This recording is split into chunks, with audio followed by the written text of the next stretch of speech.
present my testimony today on the future of sheltered workshops in New York State.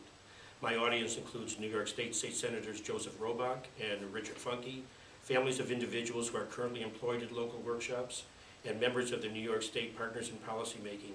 I will be referring to the State Office of People with Developmental Disabilities as OPDD.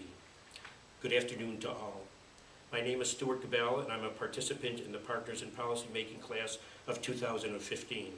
I'm also a proud parent of a wonderful daughter who has epilepsy and developmental delay, and who, despite her struggles, exudes great humor, compassion, and love of family and friends.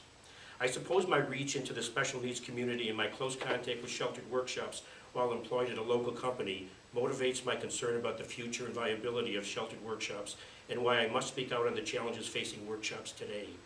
I had an extraordinary occasion of working on the production line alongside many workshop employees and watched them deliver quality work at competitive prices. It was a marvelous and enlightening experience. The future viability of sheltered workshops is sadly now in question. New York State announced plans to phase out sheltered workshops, citing compliance with the 1999 U.S. Supreme Court Olmstead decision that upheld support for people with disabilities to work in the most integrated setting possible. Sheltered workshops were viewed as discriminatory. New federal rules and the OPDD require the shifting of people away from sheltered workshops and into community-based integrated employment settings that pay at least minimum wage, versus a special wage workshops are permitted to pay under Section 14C of the Fair Labor Standards Act. At the end of October of this year, it was estimated that 7,000 people in sheltered workshops across New York State will be displaced once all sheltered workshops are closed by the year 2020. New admissions were restricted in July of 2013, and Medicaid is expected to cut all funding for non-integrated workplace settings nationwide over the next 5 years.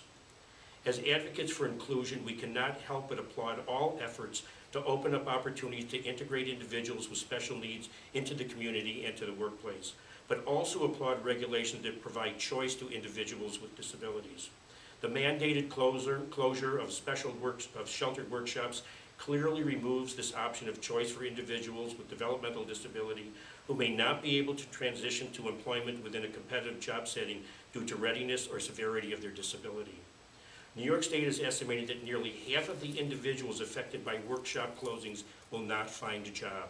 The OPDD suggests that some will be forced to retire, offered recreational opportunities, or become volunteers.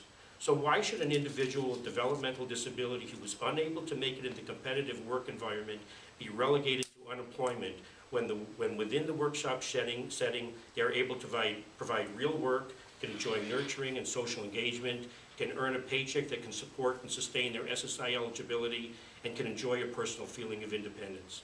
So what must we do? We must assure passage of the New York State Senate Bill S3893, which enacts the Employment First Choice Act. This bill recognizes and preserves the rights of individuals with developmental disability to choose to remain in a non-integrated setting, and it commissions the OPDD to modify the state's agreement on the closure of non-integrated settings to allow for informed choice and safeguards the continued receipt of pertinent federal Medicaid funding. Passage will maintain the workshop as a safety net for individuals who are unable to transition to outside work, and to allow those individuals who made the effort but were unsuccessful to return to the workshop setting. This is not currently permitted. I thank you all for your time and consideration, especially Senator Robach and Senator Funke, and I'm confident together we can return choice of individuals with intellectual and developmental disabilities to work wherever they are able to succeed. I'm happy to answer any questions.